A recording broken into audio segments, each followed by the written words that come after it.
Welcome to the Bringing Intimacy Back show. Well, today we have a sizzling topic that we're talking about. We're talking about communicating with your partner on fantasies, fetishes, and desires. And this is more common than you think it is. About 90% of men and 70% of women have fantasy during masturbation. But also, a lot of us, even more than half of us, have fantasy at some stage during intercourse or having sex. So today I have a special guest who is an expert in the field, Ieshai Bailey, and she's the founder of Bailey House of Wellness in Jacksonville and also in Wilton Manor, Florida. She's a licensed mental health counselor, a board-certified sex therapy, a board-certified transgender care therapist. She's been trained in sex therapy, Trender's Care from Sex Therapy Institute. She's also a doctoral student working on her PhD at the International Institute of Clinical Sexology. And she's also a veteran of the U.S. Marine Corps. She has a production company and a sex toy line coming out in 2020. Yes, so welcome. Thank you for having me. Yes. So you have such a diverse background. Yes, from the military to where you are now. How did that journey even happen? I joined the military simply because I grew up in the inner city. It was something that I always wanted to do. Okay. I come from a huge military background.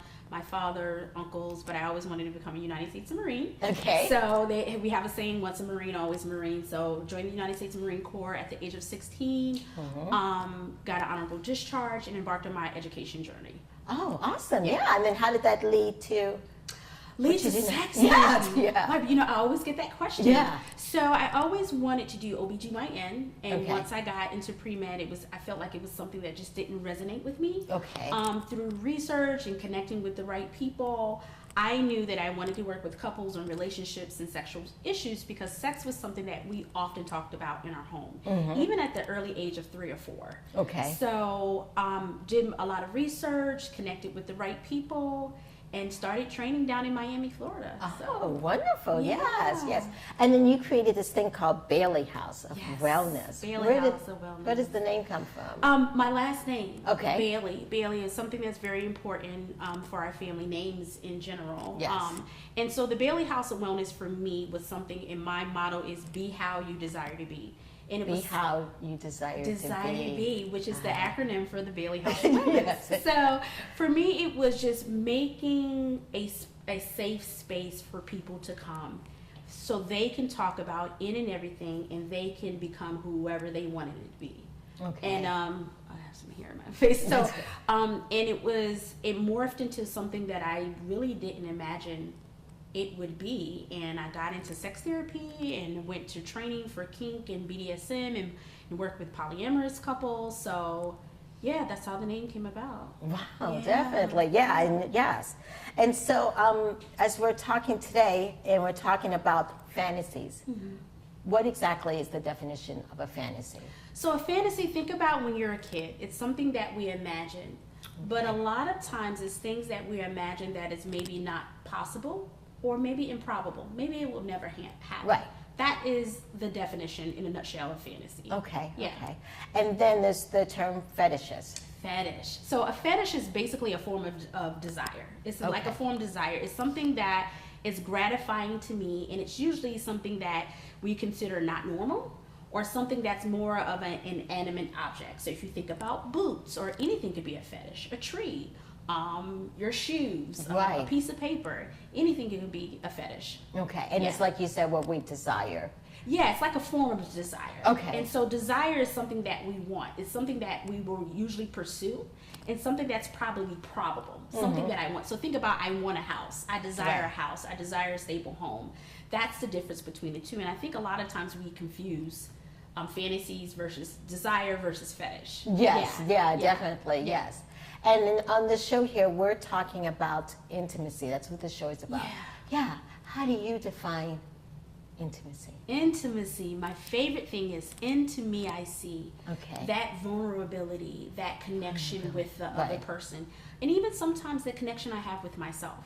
Sometimes I can be very intimate with myself, and it has nothing to do with sex. It has nothing to do with touch. It can be me enjoying a sunset, me enjoying a quiet time, a nice glass of tea, intimacy can be different, but my favorite acronym is Into Me I See. What do I see about myself? How do I connect with myself?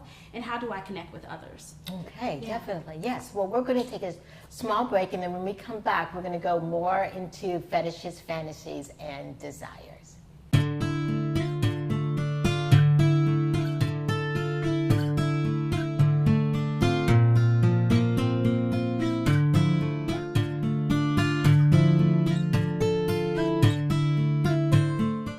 Welcome back to the Brilliant Intimacy Show, where intimacy is real. And today what we've been talking about are fantasies, fetishes, and desires. Yes. And so I want to first start off with fantasies.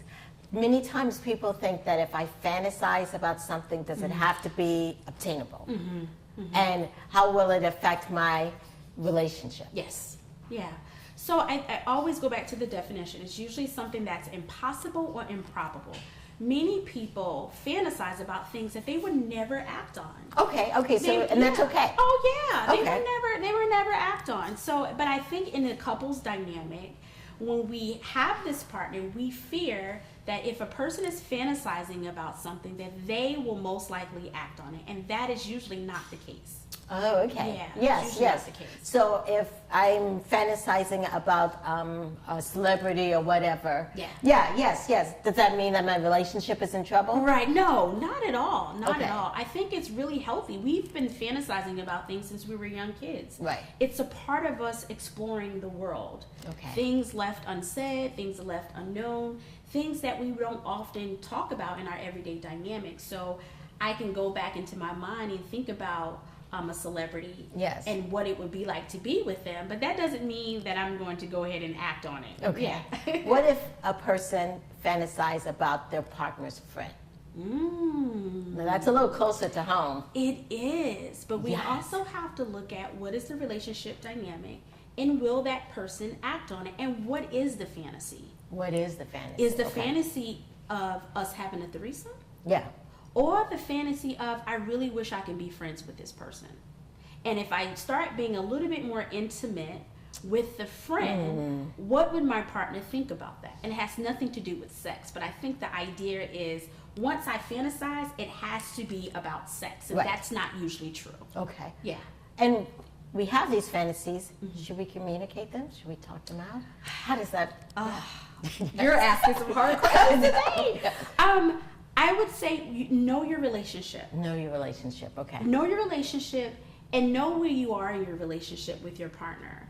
If you're unable to do that, seek out a third party. Doesn't necessarily mean a mental health professional, but I'm going to advocate for that. Right. But seek out a friend, somebody that can mediate, that you can talk about it. I think we live in this fear that if I communicate with this to my partner, Right. they're going to judge me, and they're going to feel like there is something wrong with them. Right. So we don't. But I think it's really healthy. It's a level of intimacy Yes. that I can have with my partner to be that vulnerable to share that side of me. Right, because actually I'm thinking in some cases, in cases I know myself, when you talk about your fantasies, you can actually become closer. Yes. How And vulnerable. share it. Yeah. Yes. Yeah, and there's no Yeah. judgment. You know what I'm saying? Yes. Yeah. And the ironic thing is, I find that the partner that you pick, a lot of times they have the almost similar fantasies as well. Yes, definitely. Yeah. Yes. Yeah, definitely. Yeah. And so if you have a lot of fantasies and fetishes and stuff, but your partner doesn't, and it's low, they don't have low desire, what should you do? That's twofold. Because a lot of times when we're looking at a lot of aspects. Does my partner have abandonment issues? Right. Does my partner have an issue with trust? How do we communicate on different things on a different level? Okay. Our cultural beliefs, our values, Yes. our boundaries that Right. we have, and looking at if I hoard this information, will it affect my relationship? A lot of times it can. Okay. A lot of times it can, and then sometimes it doesn't. I fantasize about these things, and then I don't want to act upon it, but I'm too shameful or I'm fearful of talking to my partner about it. Right. Yeah. Are there certain fantasies or fetishes that are problematic, that are... Rape. Wait. Rape, the fantasy about rape. Yes. And what does that mean? A lot of women will report In one study alone, at least 90% of women reported some type of fantasy about rape. Right. But that alludes to the fact that she wants it and the rape culture and what it means about that. Right. And a lot of times it doesn't mean that I want to be raped. Right. It's the power and dominance of someone taking control over me, and I am consenting to that. True rape is not consent. Right. You know, so it's a difference between fantasy and what is reality. And so there's a lot of taboos about women expressing rape fantasies, multiple partners, and what that would look like you said about the friend. Having sex with inanimate objects, having sex with public, sex dolls, you name it. There are a lot of things that are considered taboo that are actually more common than we think. Okay. I do want to go back to the one thing that you said that I want to talk about, consent. Yes. Can we talk a little bit about that? Because I think that's really important. Yes. What is consent? Consent is my ability to either say yes or no according to basically my boundaries. Okay. Rape is not consent. Exactly. Right. At all. Right. And a lot of times people think consent is only in the beginning. Consent needs to happen beginning, middle, and at the end. Okay. I am consenting the whole way through, whether or not there is masturbation practices, whether I'm having, multiple partner sex. Right. Consent needs to happen all the way through. And I think when we go back to the whole dynamic about women and in this rape fantasy, it is about that woman consenting. Like most women may think about someone breaking into their home. Right. And that person desires them that much that they just could not keep their hands off of them. And so we use that word rape, that ooh word of rape, but it really is not. It's about that power and control that the other person can have over me. Right. And I do think consent has to be verbal. Yes, it does. Yes, because some people think, well, my body responded. Yeah. But that wasn't exactly consent. Yeah, and our bodies will betray us. Right. All the times. If it feels good to our body may react. And a lot of times there's a lot of shame and guilt about that when we talk about the realities of rape. But it's verbal consent, and we have to make sure that we're not intoxicated. And that we're in the sound mind and body to give that verbal consent. Definitely. Yes. Well, thank you so much. Well, we're going to take a short break, and when we come back, we're going to have some tips on fantasies, fetishes, and desires.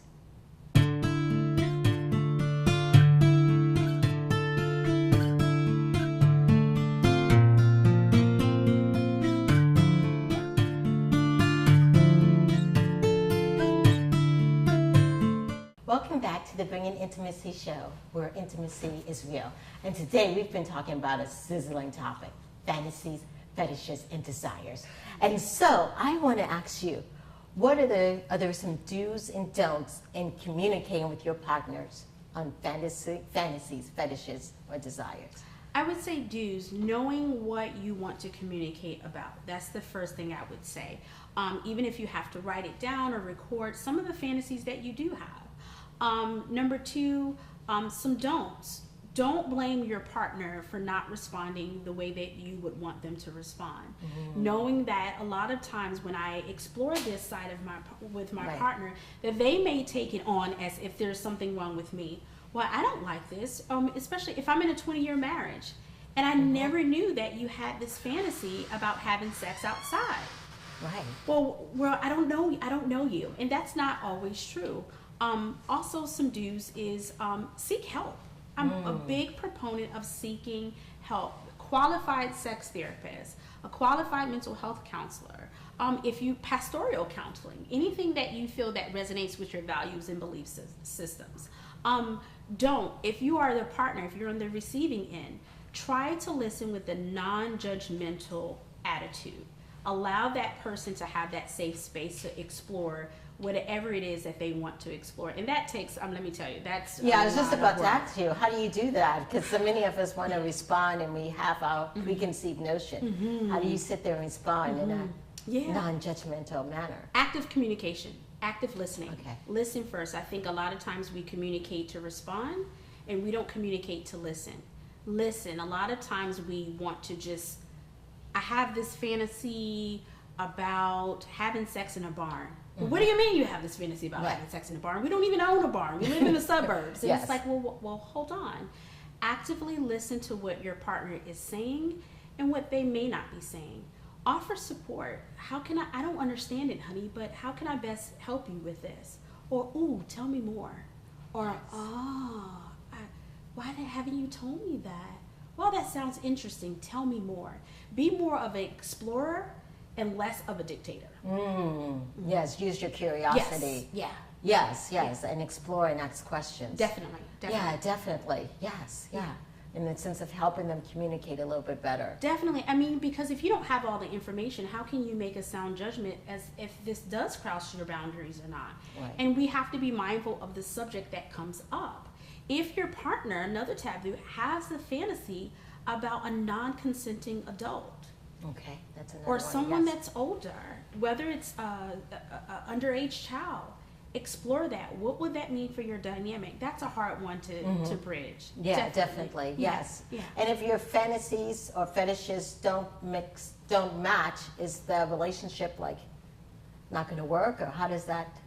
Absolutely not. I think for me, in a perfect world, we will talk about this in the beginning before we even get into relationships. We will talk about these hard things that we don't usually talk about in the beginning. However, a lot of times they come up maybe not in the beginning. It's not a deal breaker. It's not a deal breaker unless we allow it to be a deal breaker. Right. However, it will take a lot of work. It will take multiple conversations, exploring what does this mean for me now that my partner has told me this, and being mindful of the true definitions. Just because the person has a fantasy, it doesn't mean that they're going to act on that fantasy. Right, definitely. And one of the things that just popped in my head that we haven't really addressed is talking about sex with your partner. Yes. Some people say, I don't even want to talk about it, because then if I talk about it, that means we have problems and yada yada. Yeah. And I think people make a problem talking about sex. If you think about it, sex is still a taboo world in 2018. Yes, which is... We are underdressed. We have access to all this information, access to pornography, but yet and still this is the number one topic aside from finances that most couples don't talk about. Talking about it doesn't mean it's a problem, and actually can make you more closer to your partner by sharing those experiences with them. Yeah, definitely. Yes. When do you think a couple who struggles in that communication seek therapy, when they're struggling with it and they don't know how to sit there and talk to their partner? I would say when they feel, the moment they feel that this is a problem, the moment that they feel that this is causing an impairment to my relationship, when we are avoiding talking about it, where things are tense, do not wait until we're having these drag out fights to talk about it. Talk about it and say, you know what, we need help. We need acknowledge that you need help, and knowing that where do you go to get that help? Yeah, definitely. Yes, and I'm glad you mentioned earlier about checking with different therapists, but also, and especially in this topic, in this field, but checking with therapists that specialize in intimacy and sex. Definitely. I think knowing someone that's competent, we can all be friendly as mental health professionals, but I find a lot of therapists won't even bring up the topic of sex when they work with couples. It just never comes up, and we don't ask. So it doesn't necessarily mean you have to go to a sex therapist, but someone that is competent and very secure in their own sexuality. Even for myself as a sex therapist, I am mindful of my biases and stereotypes that I may have about different things that may come up. Yeah, definitely. Absolutely. Yes. So I know you do a lot in your program and stuff. Can you tell us a little bit about what you do? Yeah, so I work a lot with couples. I work with couples from all different types of sexual orientations, gender orientations, and also relationship dynamics. So we have consensual non-monogamy, we have kinky folks, we have individuals that are engaging in some type of BDSM, a lot of active duty, reserved, and retired military individuals, women, and definitely people of color. Oh, definitely. Thank you so much. So if our audience members who've been listening and they want to connect with you, what's the best way? Best way to reach me is by visiting my website at www.bhowyou.com or emailing me at bhowyou@gmail.com. That's bhowyou@gmail.com. Thank you so much for being on the show. Yes, this is the Bringing Intimacy Back show.